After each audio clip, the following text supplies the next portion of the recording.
ambiente familiar. Si hay violencia, el primero que refleja es el pequeño, ¿sí? Entonces se pone ansioso, se pone triste, se arrincona, no se relaciona con los demás, ¿no? Otra situación puede ser la de un retardo mental, un coeficiente intelectual bajo, ¿no? Entonces hay que tener muy en cuenta en la edad. Si está en el otro extremo, está en la vejez, también vamos a considerar ya de entrada, ¿no? Es de la tercera edad, ¿qué riesgos corre? Ustedes ahorita ya saben qué riesgos corremos en la tercera edad, ¿sí? Abandono social, el deterioro paulatino del estado físico, etc., ¿sí? Entonces ya vamos a ir indagando, vive solo, le cuida a alguien, le ayuda, cómo está la memoria, etc. Entonces, como el dato de la edad ya nos va dirigiendo a un tipo de entrevista al paciente, ¿sí? Otro elemento es el del estado civil, por ejemplo. Soltero, casado, viudo. Si dice soltero con 7 hijos, ya vamos a pensar que algo está andando mal en el desarrollo de esta persona, en su grado de madurez, ¿no es cierto? Una persona con responsabilidad respecto a los demás, con intimidad, etc., va a pensar bien cuántos hijos va a tener de acuerdo a su estado, ¿sí? Uno puede tener un primero hasta un segundo o tercer hijo. Ahí ya va a pensar, me he equivocado, ya tiene que hacer experiencia de lo que ha pasado, ¿no es cierto? No estoy escogiendo bien a mis parejas, puede pensar, no los puedo alimentar bien, no puedo pagar sus estudios, no puedo orientarlos bien, no puedo ni cuidarlos bien, ¿cierto? Si son 3 y uno es solo. Entonces, nos importa, si es divorciado, ¿cuántas veces divorciado? ¿Sí?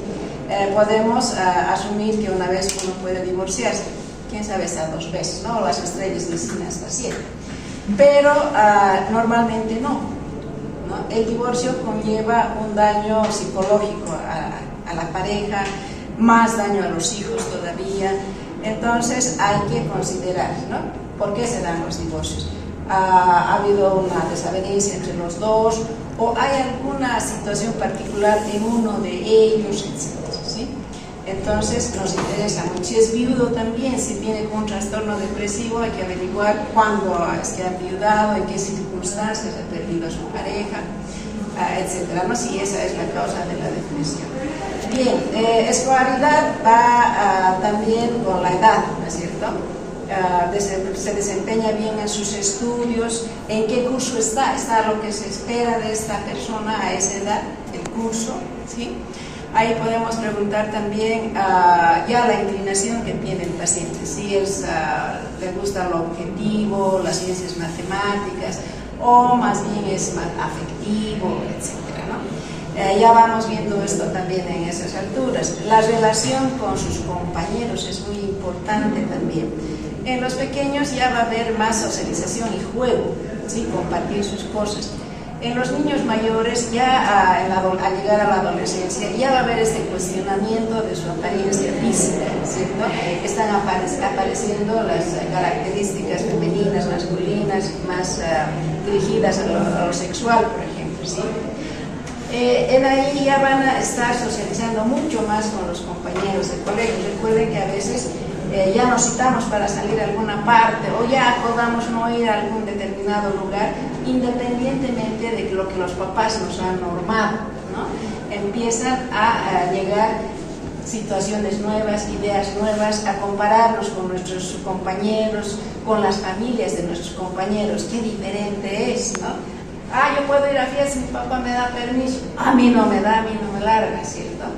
Entonces ya empiezan a cuestionarse, ¿sí? Y empiezan a formar esa identidad que ellos van a tener. De repente el papá es abogado y encuentra que va a la casa de otro familiar que es médico o es artesano o es artista, y de repente descubre otros intereses, ¿cierto? Entonces en esta edad ya saben lo que tiene que ir pasando, saben lo que va a pasar y saben también los riesgos que corren a esta edad, ¿no es cierto? Entonces, si la mamá viene y dice, mi hijo es un rebelde, no para en casa, se encierra en su cuarto, no quiere salir y anda con sus ojos rojos, piensen primero en drogas, ¿cierto?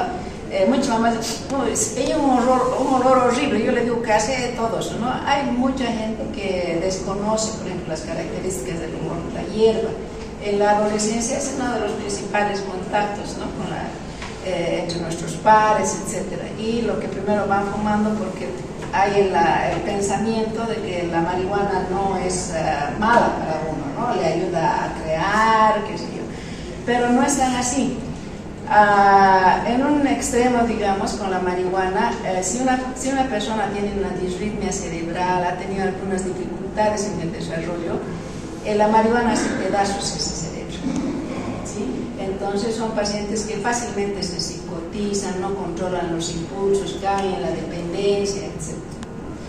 Eso entonces hay que preguntar, obviamente, contacto con alcohol, las primeras experiencias amorosas. A esta edad va a haber lo que se llama la idealización, ¿no? Hay algunos papás que son muy celosos, muy sobreprotectores. Está saliendo con esa chica, seguramente va a dejar sus estudios, no va a querer hacer nada.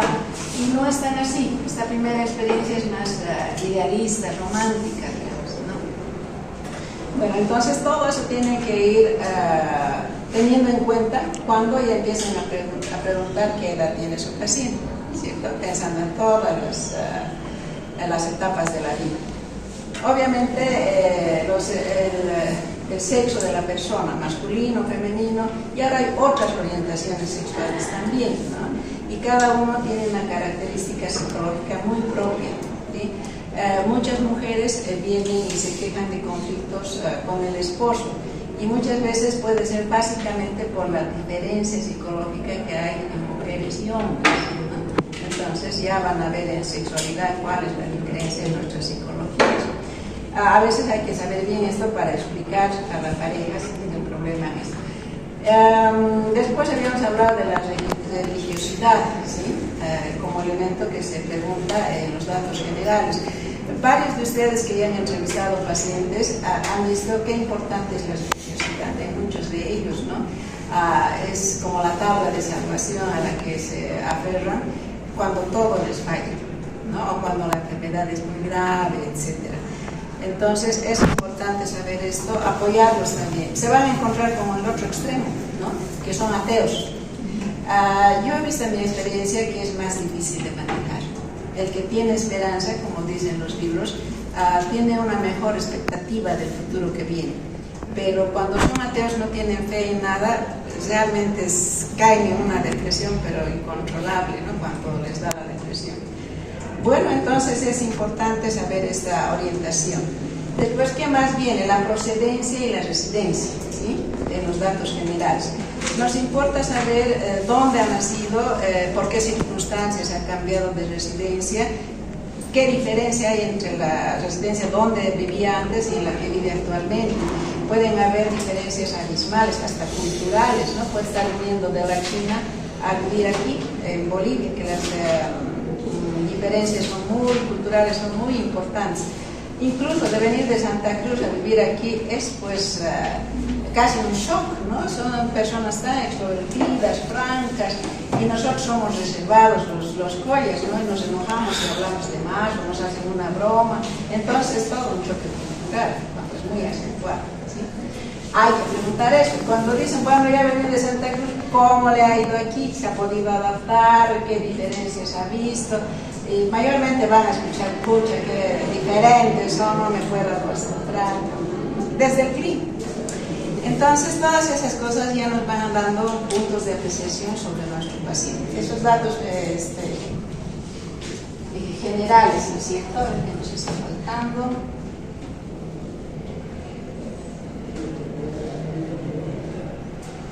Está bien. Obviamente el nombre, edad, sexo, estado civil, escolaridad, ocupación.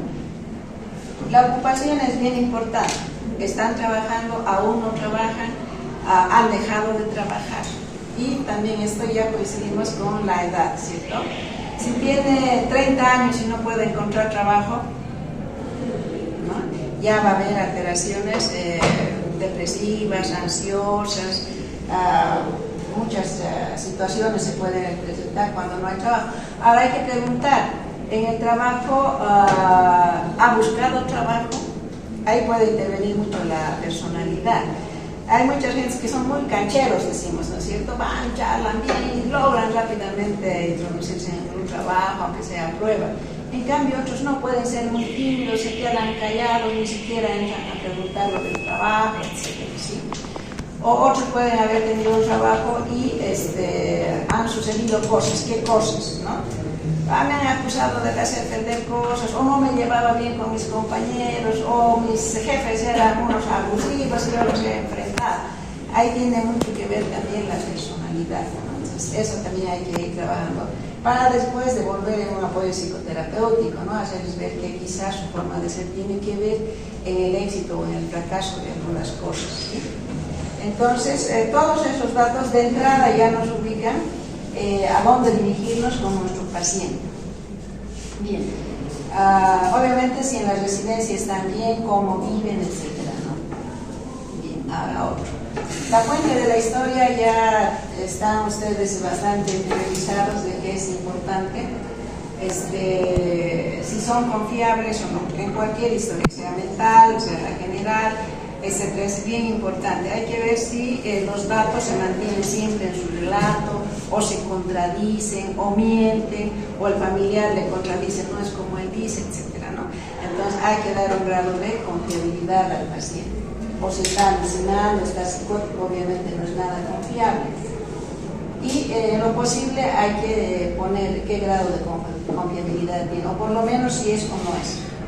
Después viene lo que ya es más general y que todos conocemos, que es el motivo de consulta. Todos saben que esta debe ser en propias palabras del paciente y que tiene que ser breve. Tengo dolor de cabeza, no pongan cefalea, eso ya es un sí, ¿cierto? No pongan alucinaciones, también es un síntoma. Hay que poner, está viendo perros volando, ¿sí? Hay que poner así. O si está delirando, el paciente dice, soy el ser supremo. ¿No? Hay que poner, soy el ser supremo. Es una idea delirante, hay que diferenciar bien. Tienen mucha dificultad, jóvenes, en diferenciar lo que es una alucinación de lo que es una idea delirante, ¿sí? Después ya van a entrar en función por función, ahí van a ver la diferencia.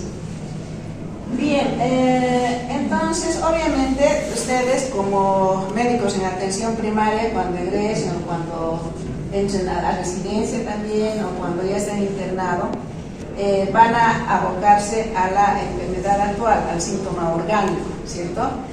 Dolor de cabeza, ¿de qué tipo? ¿Dónde? ¿Con qué se acompaña? ¿Con qué calma? ¿Con qué se exacerba? Muchas veces al mismo tiempo se puede empezar la parte clínica, la parte de la observación mental, ¿no? Entra el paciente, se agarra la cabeza, se golpea contra algún lado, o tiene ojeras, o se levanta, se sienta, etcétera, ¿no? Entonces, uno pregunta, ¿qué le está pasando? Es que ya no aguanto este dolor de cabeza, es muy intenso, etcétera. Ahí ya tienen un síntoma, ya les está describiendo su síntoma, pero a la vez ustedes ya están observando, ¿no? Paciente inquieta, se levanta, qué sé yo, se sienta nuevamente, quiere salirse del cuarto, etcétera, ¿no? Entonces ya ustedes empiezan con la observación de su conducta. Una de las primeras cosas que valoramos en el examen mental, que más adelante vamos a ver ya capítulo por capítulo, es la conducta. Cómo se mueve este paciente, cómo se muestra, está con buen aliño, mal aliño, está extravagante, exceso de maquillaje, por ejemplo, una vestimenta fuera de lo usual, o está harapiento, o está con la barba crecida. Estos detalles son muy importantes ya describiendo en conducta en el motivo de consulta. Está ingresando, está hablando de su síntoma físico, pero ustedes ya están observando algunos detalles de su actividad psicológica, ¿ya? Bien.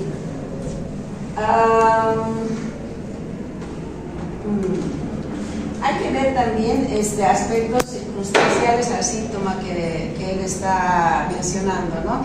En qué momentos le duele la cabeza. Hay que tratar de ver fuera de la ubicación y todo esto si tiene que ver con aspectos emocionales. ¿Está usted en alguna situación de estrés o de miedo o de disgusto en ese momento, ¿no? Hay mucha cefalea tensional ahora. La cefalea tensional es generalmente como un casco que oprime toda la cabeza, ¿cierto? Y esto se da por la tensión muscular, porque los músculos están bastante tensos y eso hace que aparezca el dolor de cabeza.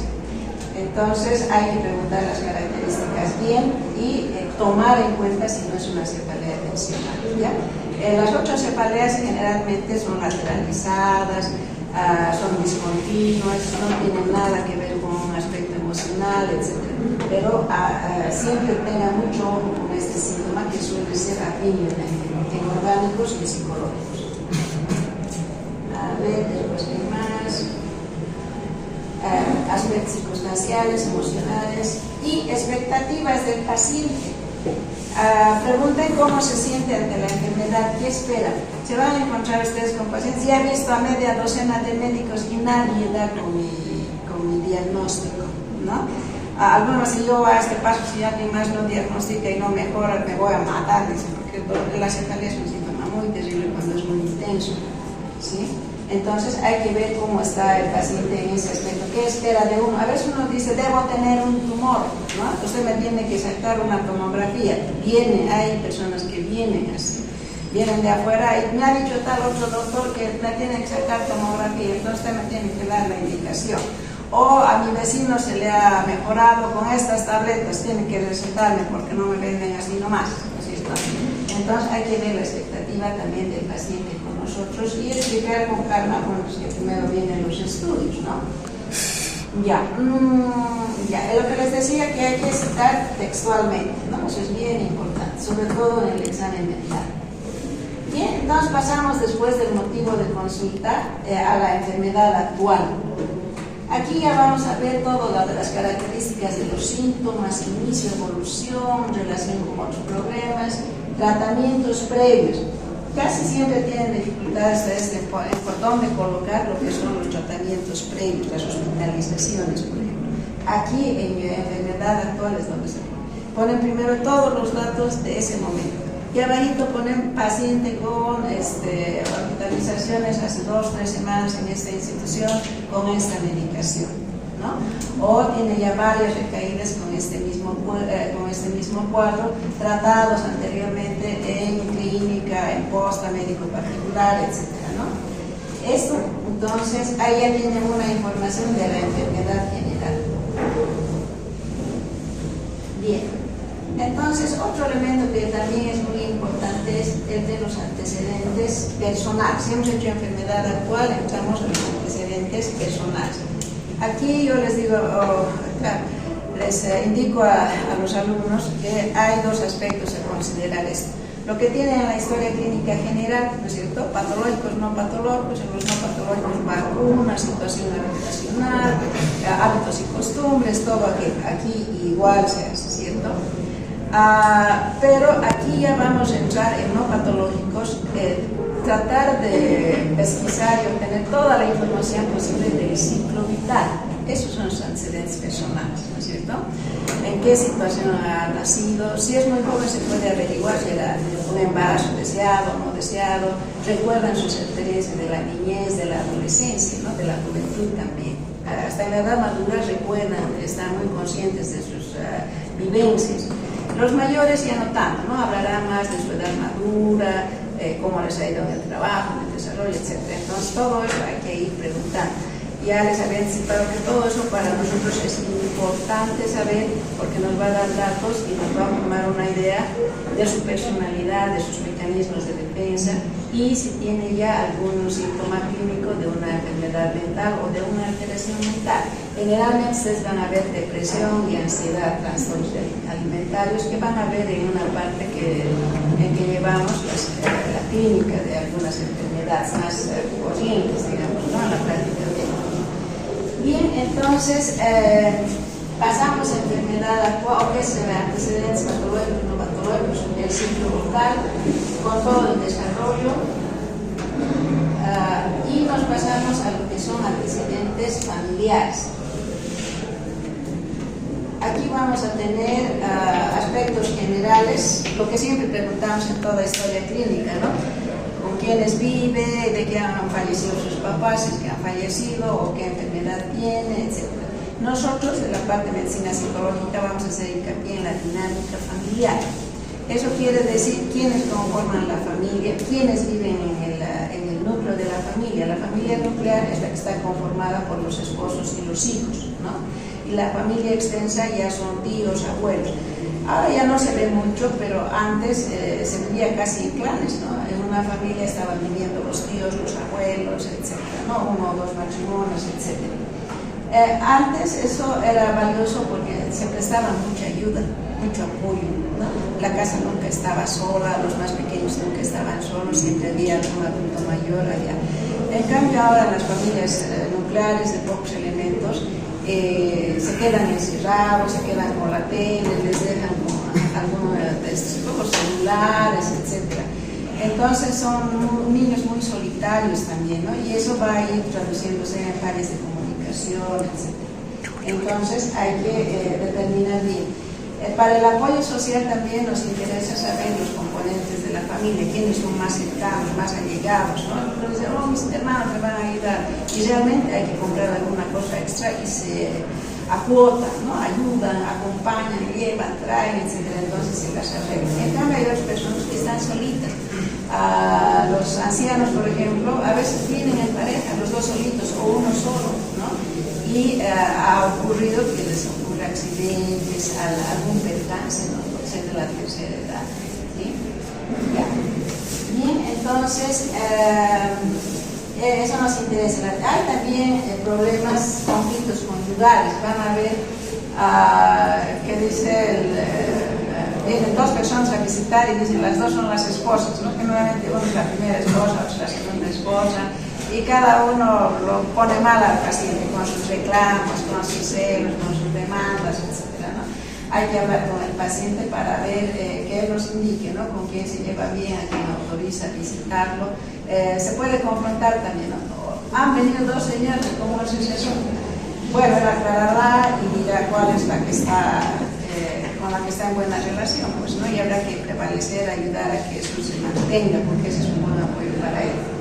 Igual con el resto de la familia hay problemas de herencia que les decía antes, entonces vienen a disturbar, a veces a hacerles firmar documentos a los de la tercera edad. En todo eso hay que estar ojo avisor también, ¿no? Ya, ¿qué más? Bueno, aquí viene algo que ayer hemos estado, o bueno, la anterior semana hemos estado tratando de ver un poco más. Es la entrevista. En la entrevista, cuando vamos a abordar desde el aspecto psicológico, es diferente. Cuando preguntamos por un síntoma, vamos directo, no miramos al paciente, nos importa el síntoma y mejorar, y eso está bien, ¿no? Pero en un segundo tiempo hay que relacionarse con ese paciente, ¿cierto? Entonces muchos tienen mucha dificultad de acercarse a un paciente en ese aspecto humano, psicológico de la persona. Y les voy a ir nombrando algunos ataques de esta situación. El examen mental, aspectos psicológicos de la vida del paciente para nosotros primero hacer un diagnóstico si hay algún problema psicológico o no, ¿no? Y si hubiera, para abordarlo y hacer un tratamiento. En las entrevistas existe varios tipos de entrevistas. Existe la entrevista abierta. Ustedes me han debido ver, porque son mis alumnos. Empiezo con algo y dejo que ellos hablen. Y generalmente hablan hasta por los codos, ¿no es cierto? Esa es la entrevista abierta. Dejar que el paciente, ¿cómo estás? Que el paciente se exprese en sus palabras y cuente hasta donde se pueda, ¿no? La entrevista generalmente dura 45 minutos a 1 hora en estos aspectos psicológicos. Entonces, si se alarga mucho, pueden ustedes cortar, pero de una forma muy cordial, digamos, ¿no? Tienen que darles la seguridad de que los han escuchado y que han entendido, ¿sí? Ustedes, ¿cuándo se dan cuenta que su amigo o su compañero ha escuchado sus quejas, sus problemas? ¿Cuándo se dan cuenta?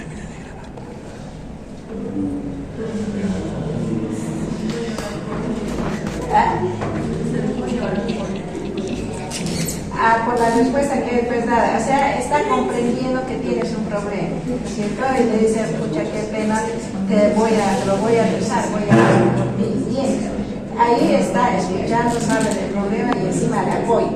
Esa es una buena respuesta. ¿Qué más? ¿Qué le dirían ustedes a su paciente si ven un problema importante? Enseñarle que lo han escuchado y de que lo van a ayudar.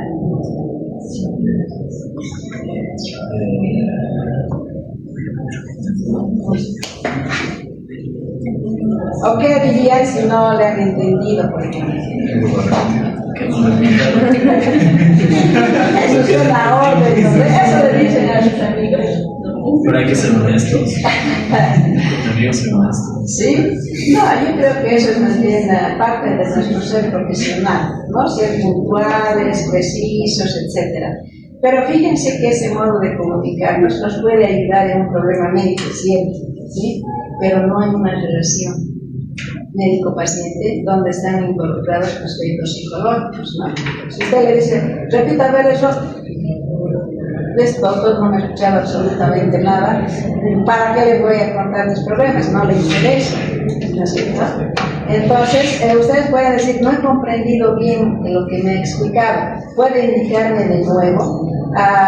Entiendo que usted tiene problemas con su pareja, o entiendo que ha tenido procesos muy difíciles en toda su vida, ¿no? O esta enfermedad le está causando mucha desazón, mucha preocupación.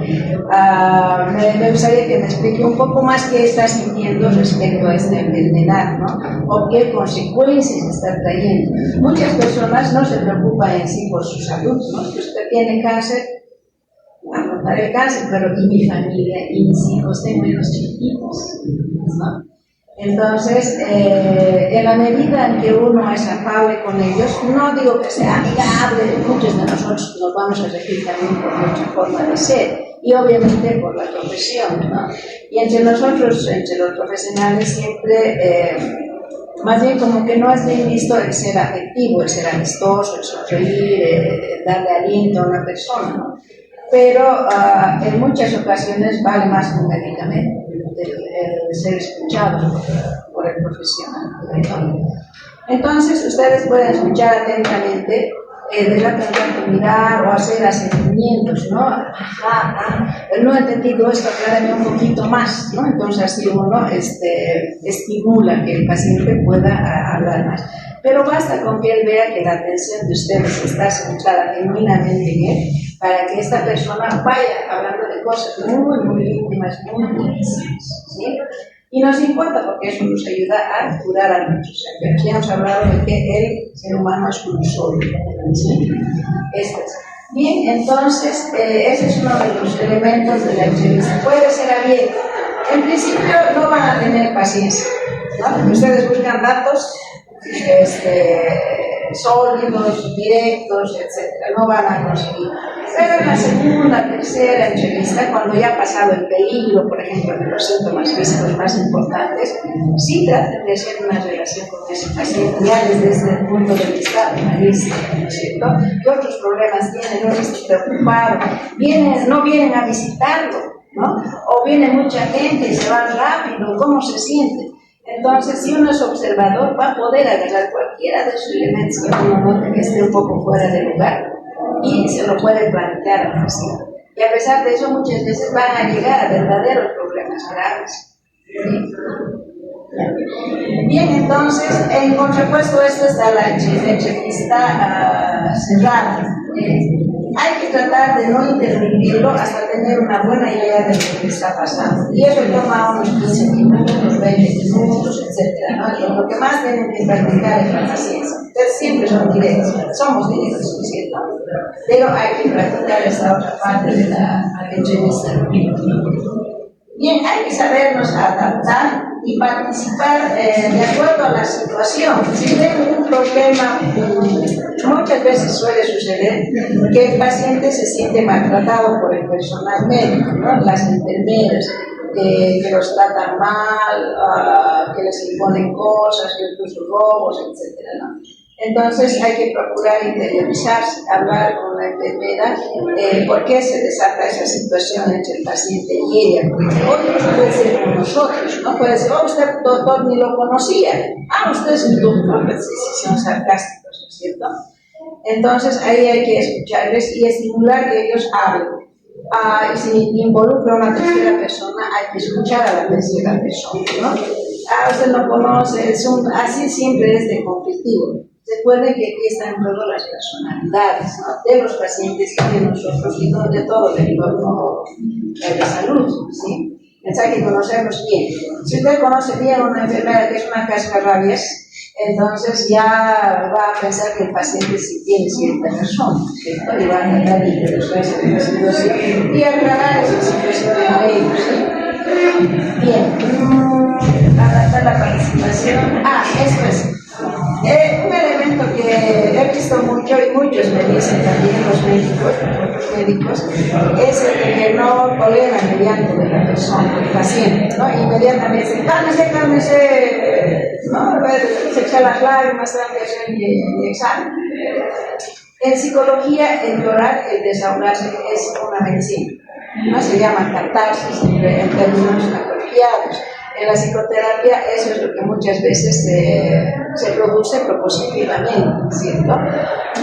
Ustedes se acercan en este sentido humanístico a una persona, y una persona que está sufriendo y que encuentra comprensión en el interlocutor, casi inmediatamente, si está muy angustiado, se echa a llorar. ¿Sí? ¿Cuántos han visto a ustedes a pacientes que han llorado durante la entrevista al contar ya sus vidas personales? ¿Se ven, no es cierto? Tienen la oportunidad y lloran. Eso ya es un elemento terapéutico, porque se desahogue. Entonces no hay que callar, ¿sí? Si pasan más de 10 minutos tampoco hay que seguirlos. Entonces decirle, bueno, contento su situación, voy a tratar de ayudarlo, está bien, le agradezco la confianza, etc. ¿No? Y rápidamente se van a manejar ellos mismos. Pero en un primer instante no se dejen llevar por su propia necesidad, ¿no? De no afrontar la angustia del paciente, ¿sí? No voy a volver. Hay que estar entendiendo nuestra propia personalidad, no toleramos la angustia o el dolor de las otras personas, que es muy humano también, ¿no? Pero nosotros vamos a estar en constante contacto con el dolor, ¿sí? Entonces hay que saber manejarlo también. Bien, estamos entonces en catarsis. Ya. Entonces, cuando hemos escuchado al paciente, cuando hacemos que el paciente nos cuente cosas íntimas, estamos estableciendo ya una relación de confianza, ¿sí? Y que hay que ir manteniendo a través ya de todas las siguientes entrevistas. Esto nos da pie también para ya internarnos en otros problemas más difíciles, ¿sí? Hay casos en la sexualidad, sobre todo, es muy difícil lograr que el paciente nos cuente alteraciones de su vida sexual. Hay casos en que llegan con algunos elementos de homosexualidad, por ejemplo, no desgarro, y obviamente el paciente no quiere hablar de eso, ¿sí? Y a veces eso se repite, entonces uno tiene que estar en la obligación de tratar de interiorizarse sobre su sexualidad. Antes, ahora ya no es tanto, pero antes era un pecado mortal ser homosexual, entonces se escondía a rajatabla pues, su situación, su orientación sexual. Eso en muchos pacientes causa mucho dolor, mucho sufrimiento, mucho rechazo de la sociedad, entonces era una situación muy difícil antes. Y había que tener mucha paciencia para poder lograr que el paciente haga. Cuando ya han escuchado, ¿no? Lo que han dicho de salir del closet, por ejemplo, aceptar su sexualidad, ya es un elemento que les mejora bastante la salud mental, reconocer su situación, porque ahora ya no es problema, ni menos todavía es un problema médico, ¿no es cierto? Entonces, en estas situaciones hay que tener mucha delicadeza, hay que esperar todavía establecer muy bien la relación antes de entrar en esta situación de más confianza, ¿no? Hay que ir con mucho cuidado. Bien, ¿qué otras cosas más hay? Cuando logran que ellos hablen, cuando logran que ellos reconozcan en esta situación que les comentan su propia actuación, su propia participación, están, sobre todo cuando ustedes aceptan su llanto, su agresividad, etc., se llama experiencia correctiva. ¿Qué pasa cuando entre ustedes pelean? ¿Cuándo aumenta la pelea? Están discutiendo de alguna cosita, de repente se pasan a mayores. ¿En qué situación pasa eso? Cuando se sacan cosas del pasado, bien, cuando empiezan a experimentar vivencias del pasado. Cuando estamos discutiendo, ¿con quién son las primeras personas con las que discutimos? Con los padres, son las primeras figuras que se oponen a nuestros objetivos, a nuestros deseos, ya sea por tradición, por cualquier situación. Es el primero con el que peleamos. Entonces, cuando no podemos contenernos en una discusión, puede estar pasando un fenómeno de transferencia y contratransferencia, se llama, ¿no? Si el paciente está discutiendo con su médico y se está peleando, es que de repente los médicos a veces asumen una figura muy autoritaria, muy impositiva, ¿sí? Entonces rápidamente reacciona, ¿qué se cree usted? Entonces, en lo que es la psicología, se sostiene que esa es una reacción ante una figura de su pasado. Está reviviendo una situación de su pasado y se está peleando con el papá, no se está peleando con su médico. ¿Cierto? Ahora, eso no solo ocurre de parte del paciente al médico, también ocurre del paciente al médico, ¿cierto? Si uno ve a un niñito, por ejemplo, ¿no? Ay, sí, uno le da más cariño, más atención, más mimos, todo eso es una contratransferencia. Puede ser como a una figura de un hijo o de un hermanito menor, se está reviviendo también una situación, está como actuando esta situación. Entonces uno tiene que tener mucho cuidado de sus reacciones, ¿cierto? Un médico joven con una mamá mayor, una persona mayor, mujer, doctora, también puede confundirla con su mamá. Eso hace relaciones de dependencias. Ay no doctor, usted es mi doctorcito, es el más bueno y he venido por usted siempre, me cura, ahora me duele aquí, ¿no? Ahora me duele allá, ya tiene un caserito ahí, pero es también una transferencia, ¿cierto? Entonces en estas situaciones tienen que tener mucho cuidado. Cuando se implica mucho afecto, muchas emociones que ustedes no pueden manejar, cuestiónense su propia actuación y consideren la actuación del paciente, ¿no? Entonces, ahí cuando hablan con él y le preguntan cómo eran sus papás, tenía mucha dificultad con sus papás. ¡Uy, sí, me han coartado, no me dejaban ir a ningún lado! Mi papá era un militar y había que hacer las cosas así. Y usted se parece. A veces sale espontáneamente. Entonces, y cuando logramos esto, uno se sonríe, el paciente también se da cuenta, ¿no? De que la situación no es así. Eso es una experiencia correctiva.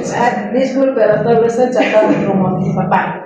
Eso es ya una terapia, ¿no? Es una experiencia correctiva. Y en la próxima ya se va a fijar mejor. Uy, el señor se parece, este doctor se parece a mi papá, puede que nos llevemos bien, pero ya tiene esa conciencia de su situación y va a ser más difícil que tengan una mala relación.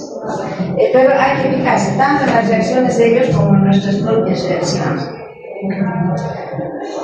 Esa es la experiencia. El que llore también es lograr una experiencia correctiva, ¿no? Muchas personas en vez de llorar se enojan, protestan, cuestionan al paciente cuando realmente están angustiados. Y si uno logra que la persona ve que está sufriendo y por eso está actuando de una manera diferente y empieza a llorar, ese es el verdadero sentimiento de la preocupación. Entonces ahí ya se está restaurando el sabor terapéutico. Bien. ¿Cuándo debe dar una entrevista? En psiquiatría dura, como se había dicho, 45 minutos a 1 hora. Menos es poco tiempo, más cansa al paciente, cansa al médico, ¿sí? Entonces hay que suspender una entrevista. La entrevista psiquiátrica puede tomar varias sesiones, no solo una, ¿sí? Pero con nosotros lo principal, lo básico, yo creo que podemos hacer hasta en 2 sesiones, ¿no? Para tener una orientación, por lo menos para saber si hay una alteración o hay un trastorno que hay que derivar al psiquiátrico. Bien, y las sesiones pueden ser múltiples, ¿sí? Bien, ¿qué más? Ya. Hasta ahí vamos a hacer, espero que esté fluida esto, se entienda, se sienta, sobre todo estas son cosas que se sienten, ¿sí? En la próxima vamos a avanzar ya lo que es el examen mental. En cada especialidad ustedes tienen una parte del examen de especialidad. En neurología será el sistema nervioso, en neurología será el sistema genitourinary, En nosotros va a ser las funciones mentales, ¿no? Eso involucra conciencia, pensamiento, afecto, conducta, todo aquello, ¿sí? Y eso lo van a llevar por temas cada uno. Pero en forma general, la próxima clase les voy a ir hablando de esos carácteres. Y así en términos generales, pero aparte van a tener una clase para cada tema. Bien, jóvenes, no sé si aquí hay alguna pregunta, alguna diferencia de opinión. Yo sé que sí.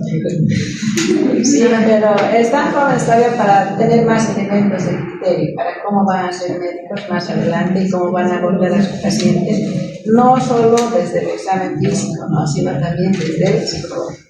¿Sí? Muchas gracias. Les paso tendrán quienes quieren. A uno le pasaré, ¿no? ¿Cómo va a ser? Ya está todo. Ya bien. Muy bien, jóvenes, entonces hasta la próxima clase. Quedaremos en que sea 5:15. Creo que algunos pasan casi todavía y llegan un poquito tarde. 5:15 está bien, el doctor también a veces pasa unos minutos. Ya, jóvenes, gracias.